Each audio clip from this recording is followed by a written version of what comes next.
আসসালামু আলাইকুম। এটিএন বাংলা সংবাদে সবাইকে স্বাগত জানাচ্ছি। আফরোজ আক্তার কামাল। বিদ্যুৎ নিয়ে ভারতের আদানি গ্রুপের সাথে সব চুক্তি বাতিলের নির্দেশনা চেয়ে হাইকোর্টে রিট দায়ের করা হয়েছে। গ্রুপটির সঙ্গে করা সব চুক্তি স্বার্থবিরোধী দাবি করে সুপ্রিম কোর্টের আইনজীবী ব্যারিস্টার এম আব্দুল কাইয়ুম সকালে এই রিট করেন। বিচারপতি ফারাহ মাহবুব ও বিচারপতি দেবাশিস রায় চৌধুরীর হাইকোর্ট বেঞ্চে এই রিটের শুনানি হবে। এর আগে গত 6 নভেম্বর বিদ্যুৎ নিয়ে ভারতের আদানি গ্রুপের সঙ্গে সব চুক্তি বাতিল চেয়ে সরকারকে লিগ্যাল নোটিশ পাঠান সুপ্রিম কোর্টের এক আইনজীবী। নোটিশে অবিলম্বে অন্যায্য একতরফা চুক্তি পুনর্বিবেচনা অথবা পুরোটাই বাতিল চাওয়া হয়। নোটিশে জবাব দিতে পিডিপির চেয়ারম্যান ও জ্বালানি মন্ত্রণালয়ের সচিবকে 3 দিন সময় বেঁধে দেওয়া হয়। নোটিশে জবাব দেওয়ার সময় পেরিয়ে যাওয়ায় আজ রিট আবেদনটি করা হয়েছে। 2017 সালে আদানির সঙ্গে বিদ্যুৎ ক্রয় চুক্তি করে শেখ হাসিনা সরকার।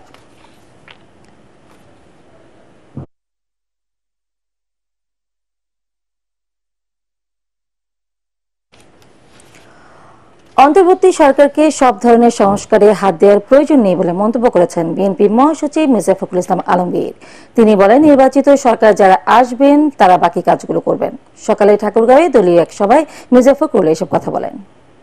যে পার্লামেন্ট আসবে সেই পার্লামেন্ট সেই কাজগুলো করবে। এখানে এই সরকারের মূলত দায়িত্ব হবে নির্বাচনের জন্য একটি আপনার লেভেল প্লেইং ফিল্ড তৈরি করা এবং সকলে যেন ভোট দিতে পারে এবং সকলে যেন অংশগ্রহণ করতে পারে তার জন্য একটা কাজ তৈরি করা। আর সেই ভোটে রিগিং করার যে ব্যবস্থা আমলি করে গিয়েছিল সেটাকে নির্মূল করে নিরপেক্ষ লোকজনকে নির্বাচন পরিচালনার জায়গায় বসানো। প্রধান উপদেষ্টা অধ্যাপক মোহাম্মদ ইউনূস বলেছেন, ঋণ একটি মানবাধিকার, কারণ এটি মানুষের জীবিকার সঙ্গে সম্পর্কিত।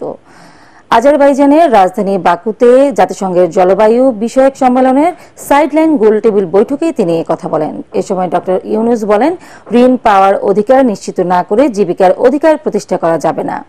সম্মেলনের বাংলাদেশ প্যাভিলিয়নে বাংলাদেশ ও নেদারল্যান্ড যৌথভাবে এক অনুষ্ঠানের আয়োজন করে। নেদারল্যান্ডসের জলবায়ু দূত বোরবন পারমার, ডাচ যুবরাজ জেইমি বার্নার্ডো এতে উপস্থিত ছিলেন। ডাচ যুবরাজ ঋণ, বীমা, বিনিয়োগ, গবেষণা ও অর্থ কিভাবে কৃষি উৎপাদন বাড়াচ্ছে তা তুলে ধরে বিশ্বজুড়ে লাখ লাখ কৃষকদের এসব সহায়তার প্রয়োজনীয়তার উপর জোর দেন।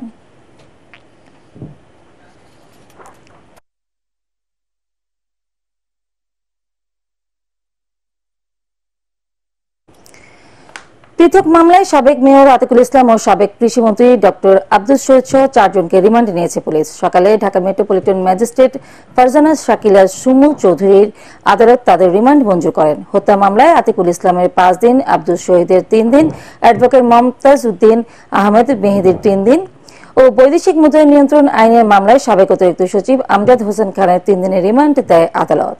এর আগে মামলার তদন্ত কর্মকর্তারা তাদের বিভিন্ন মেয়াদে রিমান্ড চেয়ে আবেদন করেন। শুনানি শেষে তাদের জামিন নামঞ্জুর করে এসব আদেশ দেন আদালত।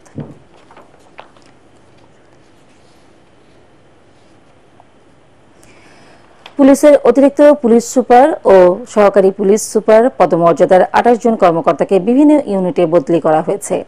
পুলিশ মহাপরিদর্শক মোহাম্মদ মইনুল ইসলাম স্বাক্ষরিত এক প্রজ্ঞাপনে এই বদলি করা হয়।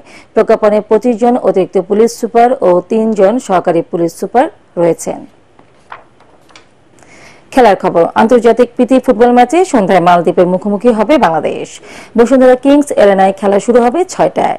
ভুটানের বিপক্ষে সেপ্টেম্বরে নিজেদের সর্বশেষ আন্তর্জাতিক ম্যাচের একটিতে জয় পেলেও কাবরেরার দল হেরে যায় আরেক ম্যাচে। গোল স্কোরের অভাবেই বেশি ভোগাচ্ছে লাল সবুজ দলের প্রতিনিধিদের। ম্যাচটি কোচ কাবরেরোর জন্য পরীক্ষার। 31 ডিসেম্বর তার সাথে শেষ হচ্ছে চুক্তি। সেই মেয়াদ বাড়বে কিনা তা নির্ভর করবে এই 2 ম্যাচ সিরিজের পারফরমেন্সের উপরও।